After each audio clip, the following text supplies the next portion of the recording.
The air in our bedroom was thick, heavy with the scent of her lavender lotion and something sharper. Something I couldn't name but felt like a blade against my ribs. "Your touch is bothering me," Sarah whispered, her voice slicing through the dark. "Move away."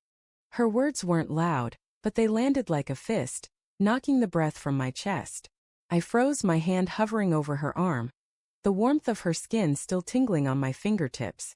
The moonlight spilled through the blinds, painting her face in silver stripes, but her eyes were hidden, turned away. I slid to the edge of the bed, the sheets cold against my thighs, and stared at the wall, where shadows danced like secrets. It wasn't the first time she'd pushed me away. For weeks, her affection had been a flickering signal, warm one moment, then distant like a radio station slipping out of range. I chalked it up to stress. Her new job at the law firm, the late nights, the whispered phone calls she claimed were just work. I'd rationalized it all because love makes you a fool who builds castles out of sand. But that night, her words weren't just irritation. They were a wall, and I was on the wrong side. I grabbed my phone and slipped out of the room, the hardwood floor creaking under my bare feet. Downstairs, the kitchen was a graveyard of dirty dishes and half-empty wine glasses. I poured myself a glass of bourbon, the amber liquid catching the dim glow of the stove clock, 2:17 a.m. My reflection stared back from the window, a ghost with hollow eyes. I wanted to call her out, to demand why her laughter had faded, why her gaze slid past me like I was invisible. But doubt gnawed at me. What if I was wrong? What if I was just paranoid, seeing betrayal where there was only exhaustion? The next morning, Sarah was already gone when I woke. Her side of the bed was pristine, the pillow untouched, as if she'd never been there. A post-it note on the fridge read, "Late meeting. Don't wait up." No love, no hugs and kisses, just her sharp, hurried scrawl. I crumpled it in my fist, the paper biting into my palm. My phone buzzed, her name flashed on the screen. I answered, expecting an apology, a soft word to smooth the edges of last night. Instead, her voice was clipped, distracted. "I forgot my charger at home. Can you bring it to the office?" The drive to her firm was a blur of red lights and honking horns. Downtown pulsed with life, suits rushing past, coffee cups steaming in the crisp morning air. Her office was on the 12th floor, all glass and steel, a world that felt foreign to me. I clutched the charger like a lifeline, weaving through cubicles until I reached her corner office. The door was ajar. I froze. Sarah was laughing, bright, unguarded, the kind of laugh I hadn't heard in months. A man's voice answered, low and warm, followed by the rustle of fabric. My heart thudded, a drumbeat of dread. I pushed the door open. Sarah stood too close to a man in a tailored suit, his hand grazing her elbow. Her blouse was slightly untucked, her cheeks flushed.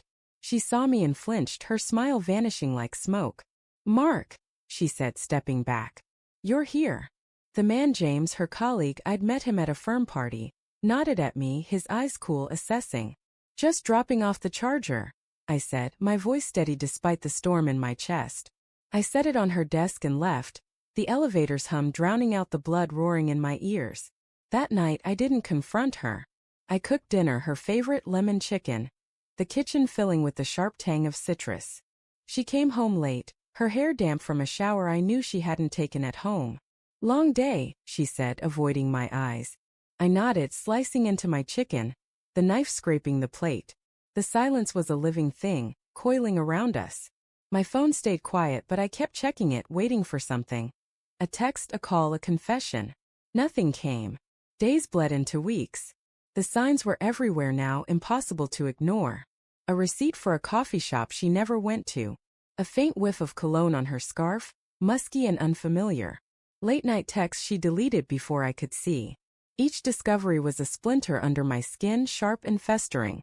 I wanted to believe she was still mine, that love could outweigh the evidence piling up like unpaid bills. But doubt was a poison, and it was spreading. I started following her. Just once, I told myself, to prove I was wrong. I parked across from her office, the car's heater humming as I watched her leave with James. They walked too close, her hand brushing his as they crossed the street. They slipped into a bar, its neon sign casting a red glow over their silhouettes. I sat there for hours, my breath fogging the windshield, my heart a clenched fist. When she came home, she smelled of gin and lies.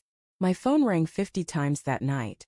I'd left without a word, driving aimlessly until I checked into a motel, the kind with flickering lights and stained carpets. Her voicemails piled up. First confused, then frantic, then angry. "Where are you, Mark? This isn't funny." I didn't answer. I couldn't. The truth was a weight I wasn't ready to carry. The next morning I went back. She was waiting, her eyes red-rimmed, her hands trembling. "I thought you left me," she whispered, and for a moment I saw the Sarah I'd loved.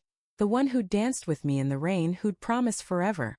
But then I saw the lie in her eyes, the guilt she couldn't hide. "I know about James," I said, my voice breaking. Her face crumpled, and she didn't deny it. She didn't need to. The silence that followed was louder than any argument. I wanted to scream, to break something, to make her feel the jagged edges of my heart. But I just stood there, the room spinning, the air thick with everything we'd lost. "I'm sorry," she whispered, but it was too late. The betrayal wasn't just her body with his. It was every moment she'd chosen to lie, every time she'd let me believe I was enough. I walked out again, this time for good. The city blurred past, a smear of lights and shadows. My phone buzzed once more, her name on the screen, but I let it ring. The road stretched ahead, endless and empty, and I drove into it, chasing a freedom I wasn't sure I'd ever find.